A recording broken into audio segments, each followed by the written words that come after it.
The wedding album lies open on Aunt Maxine's coffee table, a glossy monument to betrayal. I stand frozen, my fingers tingling with numbness as I stare at my brother Nolan beaming beside his new wife. The same brother whose wedding I'm supposed to attend tomorrow. "Elise, honey, I thought you knew." Aunt Maxine's voice wavers behind me, thick with something worse than pity guilt. The carefully wrapped crystal frame slips from my hands. The shattering glass echoes through the living room like a physical manifestation of what's happening inside me. Shards scatter across the hardwood floor, catching light from the afternoon sun streaming through the bay windows. That's not possible. My voice sounds strange, distant. I have the invitation right here.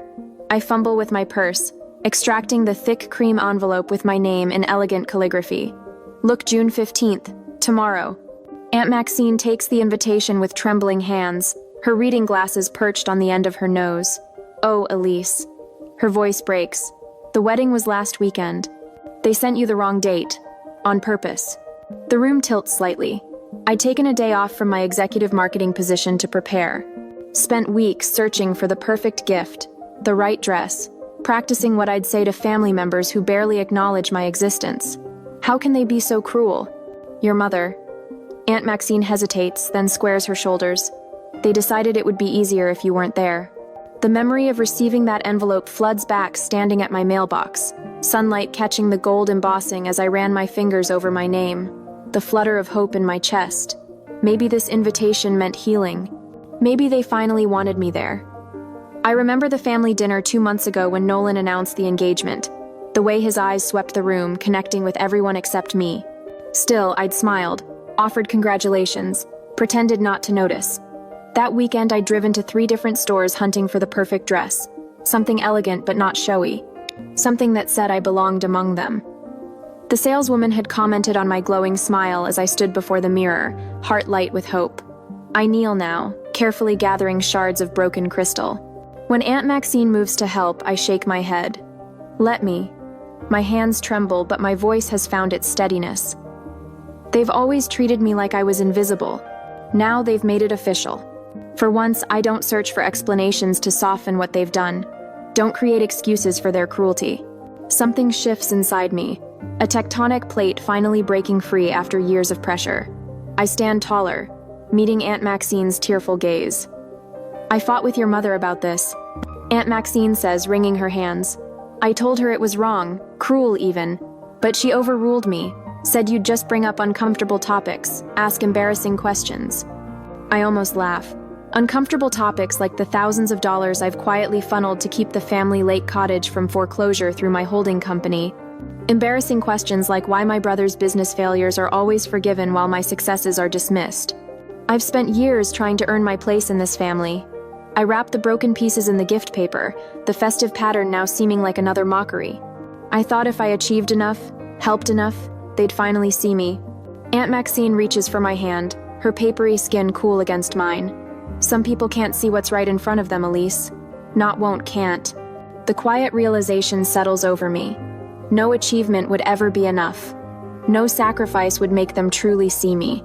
I've been trying to earn what should have been freely given, and in doing so, I've allowed them to determine my worth. I look at the album again, at all those smiling faces celebrating without me. My absence was so complete they didn't even need to edit me out. They'd made their choice long before this wedding. Perhaps it was time I made mine. And I will. I will show my family who I am. I will not be invisible anymore. The next day, the steering wheel feels slick under my palms as I pull into my parents' circular driveway.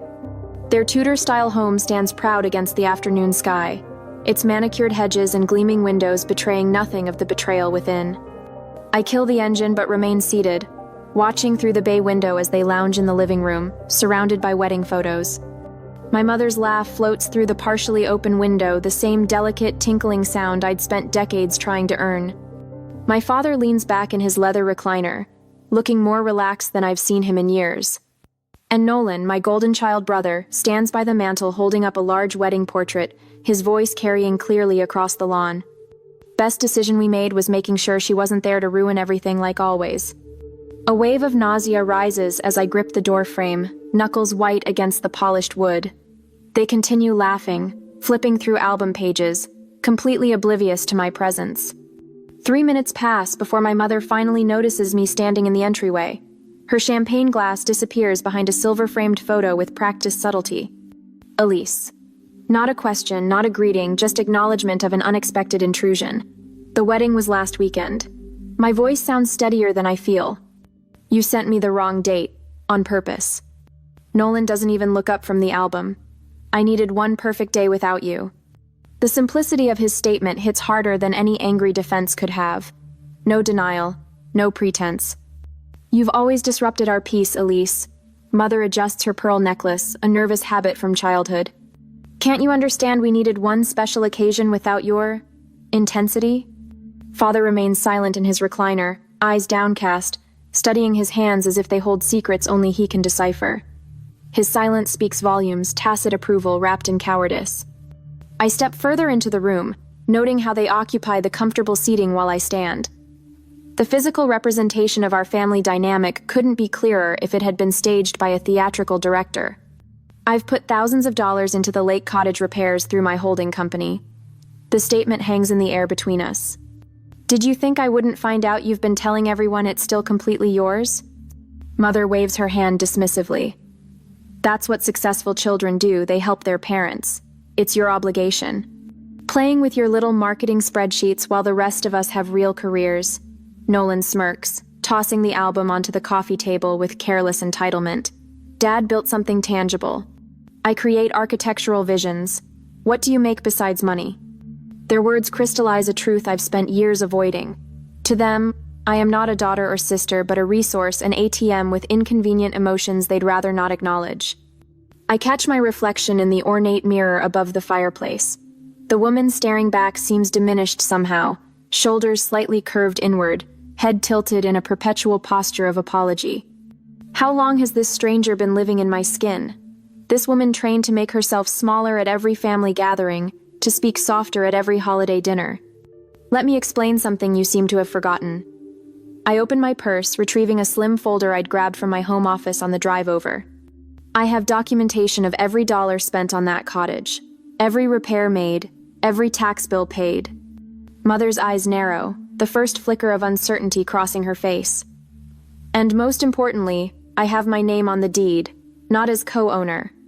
As sole owner. I place the document on the coffee table. You signed over your half to my company 3 years ago when Nolan needed capital for his failing restaurant venture. Father finally looks up, confusion battling with dawning comprehension. You're welcome to contest it, I continue, my voice gaining strength with each word. But the paperwork is quite thorough. Jenna made sure of that. Jenna? My Jenna Morales? Mother's voice rises an octave. Our family attorney? My attorney now, I correct her. For the past 5 years. 15 minutes later, walking back to my car, hands trembling but steps steady, I wonder if I should immediately cut all financial ties or gradually withdraw support to give them time to adjust. The swift justice of immediate action tempts me, but would that make me as callous as they had been?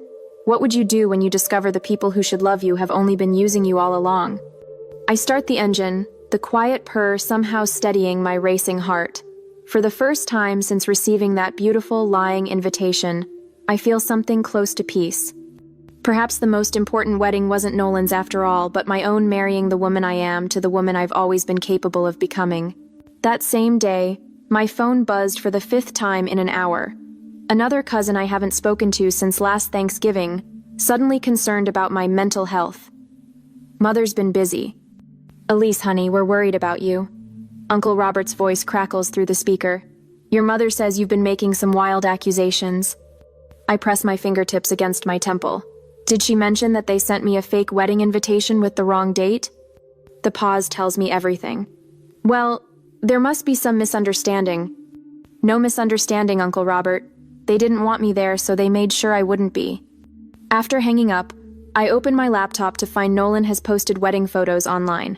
Surrounded by everyone who matters, reads the caption beneath an image of our beaming parents flanking the happy couple. The absence I'd never noticed in family photos before now screams at me. The final blow arrives in today's mail. A formal letter on Dad's business stationery demanding the return of the lake cottage to its rightful owners, as if I'd stolen rather than saved it. Night after night, I lie awake, Photographs spread across my bedspread. The smiling faces look back at me, mocking my naivety. Had I imagined the happy moments? Created false memories of connection where there was only tolerance? The weight of loneliness presses against my chest, heavier now without the pretense of family bonds. During a weak moment at 3 a.m, I reach for my phone, thumb hovering over mother's number. Maybe I am overreacting. Maybe one apology could restore the peace. But whose peace? Certainly not mine. Instead, I open my laptop and begin documenting. Every check written for Nolan's business failures. Every transfer covering the cottage property taxes. Every loan that was never repaid. The spreadsheet grows, each entry a brick in the wall I'm finally building between us. Tuesday afternoon, a knock on my office door breaks my concentration. Aunt Maxine stands there holding 2 paper bags from my favorite deli. "Thought you might be skipping lunch," she says, placing a sandwich on my desk. She rests her hand on my shoulder, her turquoise rings catching the light. "I'm proud of you for standing up. It's about time someone in this family had courage." The simple touch nearly undoes me. My assistant's voice comes through the intercom before I can respond. "Miss Hartman, your parents are in the lobby. They don't have an appointment." Aunt Maxine squeezes my shoulder. "Would you like me to stay?" I straighten my spine. Number, I need to handle this myself. When they enter, Mother immediately produces tears, mascara perfectly intact despite them. "How could you abandon your family? We've always been there for you." Father stands rigid beside her. "The cottage has been in our family for generations. You have no right." They remain standing while I stay seated behind my desk, no longer jumping to attention when they enter a room. "That cottage hasn't been in our family for years." I say, voice steadier than I expected. "You sold your half to my company when you needed money for Nolan's failed business venture." Mother's tears evaporate. "We did no such thing." I remove a document from my desk drawer. "Your signature is right here, Mother. April 2018, when Nolan's restaurant went under." Father steps forward. "We assumed once things turned around. You assumed I would give it back without mentioning the legal transfer? Or you assumed I would continue bankrolling the family while being excluded from it?" The words flow easier now. "I'm not your bank. I'm not your family's safety net. I'm done." For the first time in my life, my mother looks at me with something other than disappointment. Fear. I made myself clear. The intercom buzzes. "Miss Hartman, Jenna Morales is here for your 2 o'clock. Perfect timing. Jenna strides in, briefcase in hand, her authoritative presence filling the room. "Mr. and Mrs. Hartman, I believe our meeting was concluded." She gestures toward the door with practiced professionalism. "This is family business." Mother hisses, "Which is why Miss Morales, my attorney, is handling it." I reply, "All further communication will go through her office." The contrast is striking, Jenna's respectful Miss Hartman against my mother's dismissive glare. As Jenna escorts them out, Father looks back once, confusion replacing his usual certainty. When they're gone, Jenna returns with documents. "Ready to make this official?" With each paper I sign, my voice grows stronger, my signature more confident. The legal notice giving them 30 days to vacate the cottage feels like signing a declaration of independence. "Your mother's signature on this sale document is ironclad," Jenna says, sorting the paperwork into her briefcase. "They don't have a legal leg to stand on." As I sign the final document, my phone lights up with Nolan's name, the first time he's called in years. I watch it ring, no longer jumping at his summons. Some calls don't deserve to be answered. Next day, the documents spread across Thomas Bedford's polished mahogany desk like battle plans. I sign each one with deliberate strokes, my signature growing more confident with each page. Joint accounts closed. Co-signed loans transferred. Investment portfolios separated. Thomas checks items off his list, his voice carrying the measured cadence of a man who's witnessed family fortunes crumble before. Perfect timing, too. According to their schedule, your parents should be halfway through their country club luncheon right about now. I glance at my watch, 12:37. Mother will be ordering her second gin and tonic, Father nodding politely at whatever retired executive has cornered him. The predictability of their routine has become my strategic advantage. "What about the restraining order?" I ask, sliding the last form across the desk. Thomas adjusts his wire-rimmed glasses. "Judge Harriman will review it this afternoon. The documentation is thorough. Workplace harassment has clear precedent. I think of my parents' unannounced visits, the scenes in the lobby, the whispers among colleagues. My fingers curl into a fist beneath the desk. I've seen families destroy people, Elise. Thomas closes his leather portfolio with a decisive snap. You're making the right choice. The certainty in his voice steadies something inside me that's been trembling for days.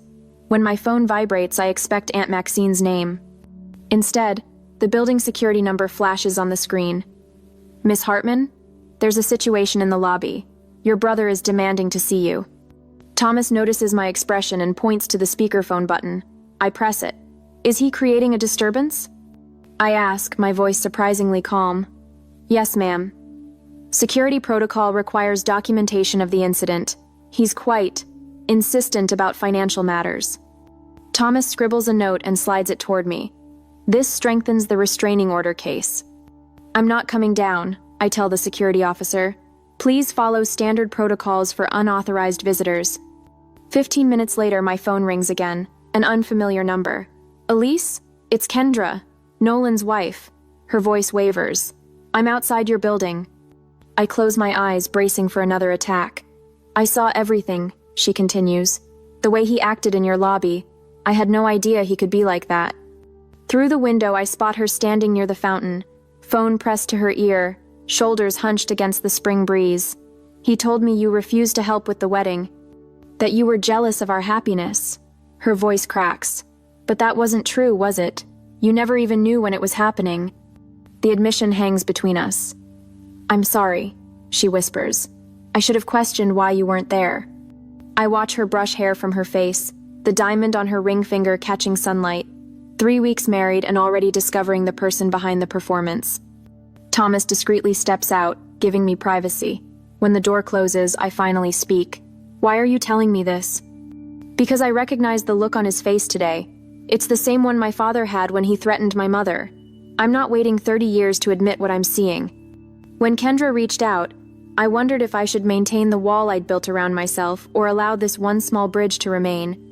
Could someone so closely tied to my pain become an ally, or was this another trap I couldn't yet see? Aunt Maxine arrives at my office later that afternoon, carrying a worn leather briefcase I've never seen before.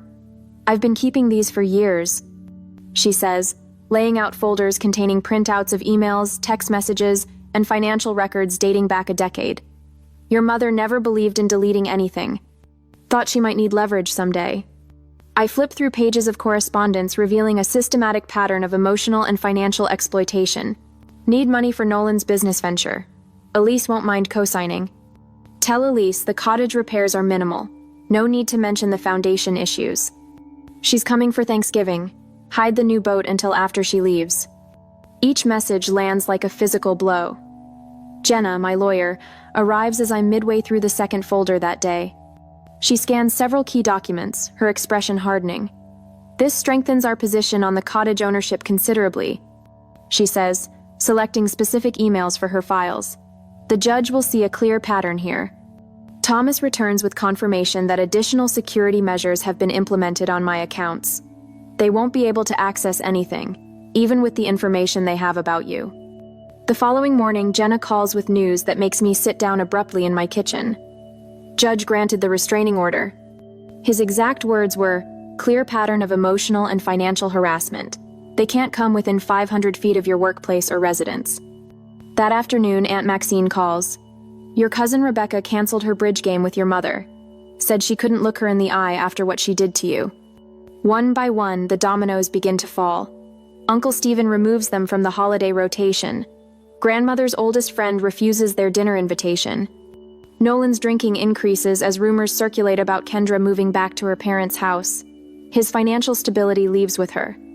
When the formal eviction notice for the cottage arrives at my parents' house, reality finally sinks in. The consequences they never imagined possible have come due. I run my finger over the embossed letterhead of my holding company, the same company that purchased the cottage 3 years ago when they could no longer afford the taxes. The cottage they still believe is theirs. The truth has a way of revealing itself, one document at a time. A week later, on Wednesday, the familiar gleam of morning sunlight across the polished granite lobby of my office building feels different today. I've walked through these doors hundreds of times, but never quite like this, with security guards Stan and Miguel exchanging knowing glances as my parents enter behind Pastor Williams. Their expressions a careful study in contrition. Mother's camel hair coat hangs slightly askew on her shoulders, her normally perfect hair showing telltale strands out of place. Father stands with unusual deference, his shoulders hunched forward in a posture I've never witnessed before. The family pastor walks between them, Bible clutched to his chest like a shield. Elise. Pastor Williams extends his hand, his voice carrying that practiced tone of gentle authority he uses for hospital visits and funeral services. Your parents thought it might help to have someone neutral present for this conversation. I don't take his hand. There's nothing neutral about someone who's been at our Christmas dinner table for 20 years, Pastor. Mother steps forward, her voice wavering. We've been praying about this situation, Elise, about your behavior lately. My behavior? The words escape as a quiet laugh that surprises even me. The cottage has been in our family for generations. Father finally speaks, his usual commanding tone replaced with something resembling humility. Your grandfather built it with his own hands. Pastor Williams places a gentle hand on my arm. Forgiveness is divine, Elise. They're still your parents. There are bonds that transcend disagreements. Disagreements? I repeat, feeling heat rise in my neck. Is that what we're calling deliberate cruelty now? Think about what people at church will say, Mother whispers, glancing around the lobby as if congregation members might materialize beside the potted ferns. Families shouldn't air their difficulties in public. The Thornton girl just went through something similar with her parents. Everyone's talking. I straighten my spine, feeling a strange lightness spread through my chest. I've been promoted to Creative Strategy Director, Pastor. Did they mention that when they asked you to come? Or that my team just landed the Richardson account? The pastor blinks, clearly thrown off script. That's wonderful news, Elise. Congratulations. I reach into my leather portfolio and remove 2 envelopes, placing them side by side on the reception desk. This is the invitation to Nolan's wedding I received. And this is the real one Aunt Maxine showed me afterward. Pastor Williams peers at them, confusion creasing his forehead as he notes the different dates. They sent me the wrong date on purpose so I wouldn't attend my own brother's wedding. My voice remains steady, a revelation in itself. This wasn't a misunderstanding or an oversight. It was deliberate exclusion. Sometimes families make difficult choices to maintain peace. Pastor Williams begins, but I cut him off. I've spent my life forgiving, Pastor. I've turned the other cheek so many times I've been spinning in circles. Now I'm spending it living. I lock eyes with him directly. Did they tell you about the lake cottage? How I've been making the payments for 8 years while they pretended it was still theirs? Or how they've needed financial assistance every time Nolan starts a new business venture? Or perhaps they mentioned how they forgot to invite me to Thanksgiving dinner 3 years running but remembered to call when they needed their roof replaced. The pastor's expression shifts, the certainty in his eyes wavering as he glances between my parents. Elise, after all we've sacrificed for you. Mother interjects, tears gathering at the corners of her eyes. I turn to face her fully, standing taller than I ever have in their presence. Name one sacrifice you've made for me that wasn't actually for Nolan. The silence stretches between us, becoming their answer. I pick up a manila envelope from the reception desk and hand it to my father. These are all the family photos I kept. The ones where you cropped me halfway out or where I'm standing slightly apart. I've been holding on to them, thinking someday I'd feel like I belonged in those frames. Father takes it automatically, his fingers trembling slightly. I'm releasing myself from the obligation of being your daughter. I say, the words bringing an unexpected rush of oxygen into my lungs. You're free from having to pretend I matter to you. You can't just stop being family, Mother says, her voice rising. After all, we've sacrificed for you. You already said that. I hold her gaze, still waiting for an example. Stan steps forward from his security desk, his presence a quiet reminder that this confrontation has an audience. Everything all right here, Miss Hartman? Yes, Stan. My visitors were just leaving. This isn't over, Elise, Father says, clutching the envelope of photos. Actually, it island. I turn toward the elevator banks. Stan will show you out. I don't look back as the elevator doors close behind me, cutting off the sound of my mother's protests. The sensation of lightness continues spreading through my chest, replacing the familiar weight I've carried for decades. 2 weeks later, the news reaches me through Aunt Maxine. Nolan has lost his job. his marriage already showing cracks under financial pressure. I feel nothing but a distant pity, like observing strangers through a rain-streaked window.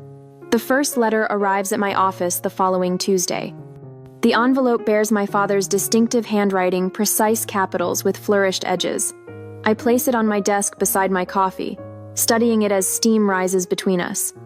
My finger traces the edge of the seal, not yet breaking it.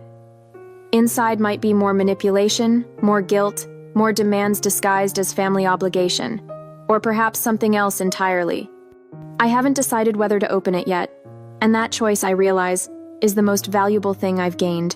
A year later, the morning sun streams through the floor to ceiling windows of my lake house office, casting golden patterns across the hardwood floor. My photographs line the walls landscapes I captured during weekend trips when I stopped waiting for invitations that never came. No family portraits here, just moments that belong solely to me. My phone rings, and for the first time in years, my shoulders don't tense at the sound. Elise Hartman, I answer, tucking the phone between my ear and shoulder as I arrange presentation notes. It's a potential client interested in my boutique marketing approach. As I explain my philosophy about authentic brand storytelling, I notice the wall calendar behind my desk. Where family obligations once dominated birthdays, I celebrated alone. Holidays where I arrived bearing gifts and left bearing wounds, now personal milestones stretch across the months. Half marathon in August. Photography workshop in September. A week in Montana just because I've always wanted to see big sky country. When the call ends, I lean back in my chair and breathe. The cottage that once symbolized my family's hold over me has become my sanctuary. The mail arrives with its usual shuffle through the brass slot. Among the business correspondence sits a thick cream envelope, my name written in flowing calligraphy. My heart stutters momentarily before steadying. Another wedding invitation, my cousin Rachel this time. I run my finger along the embossed edge, remembering how a similar envelope once carried such bitter disappointment. The date looks correct. The RSVP card includes a handwritten note. It wouldn't be the same without you, Elise. Please come. For a moment, I consider what's expected, what the old Elise would have done. Drop everything. Find the perfect gift. Prepare answers to intrusive questions about my single status and childless life. Instead, I check my calendar. The wedding falls during my photography retreat in Maine. I select a response card from my desk drawer and write a genuine note explaining my absence and wishing them joy. I'll send a thoughtfully selected gift, not to earn approval, but because giving brings me pleasure when it's freely chosen. That evening, Aunt Maxine arrives first for our dinner, bringing her famous apple crumble. Thomas appears with a bottle of wine he's been saving for a special occasion. Jenna rushes in last, apologizing for court running late, her laugh filling my kitchen. 1 year, Thomas says, raising his glass once we're seated around my dining table. 1 year of boundaries that would make a fortress envious. To finding family and friendship, Aunt Maxine adds, her eyes crinkling at the corners, and strength in starting over. We clink glasses as laughter bubbles up from somewhere deep inside me, rusty but genuine. Later, after they've gone, I sit at my desk and open my father's latest letter. Unlike his early correspondence filled with guilt and demands, this one acknowledges harm without seeking absolution. I failed you, he writes simply. You deserved better. I place the letter in a wooden box with the others, not displayed proudly, nor destroyed in anger. Just acknowledged as part of a story I no longer need to rewrite. Beside me sits a brochure for a mentoring program helping young women navigate early career challenges. My travel itinerary for Portugal, a solo journey I've dreamed about since college, rests beneath it. Both represent futures built on my terms. As I close the box of letters, I wonder if healing means reconciliation or simply peace with the past. Is family defined by blood, or by those who treat your heart with care? Some bridges burn for a reason, while others can be rebuilt stronger than before. What would you choose? The comfort of what's familiar or the promise of what could be?